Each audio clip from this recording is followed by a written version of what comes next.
Hi, hope you all are fine. I will tell you how you can protect your smartphone's battery from exploding. You must use original charger of your smartphone, otherwise it can explode. Please do not use your phone when it has got a damaged battery. It can pose a big threat to your life. It is clearly no or big no for third-party adapter. Please do not use it. While charging your smartphone, you should not use it. You should not expose your phone to the direct sunlight. You must keep your phone where there is proper ventilation. Please do not keep your smartphone under blanket or pillow. Always you must go to original service center of your phone. Please do not go to the third-party service provider to save cost, it can cost your life.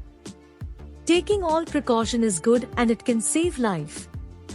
Usually, battery of mobile phone does not explode. Please follow these instructions to keep your smartphone in good conditions. This is for educational purpose. Please subscribe my channel for more information. Thank you and take care.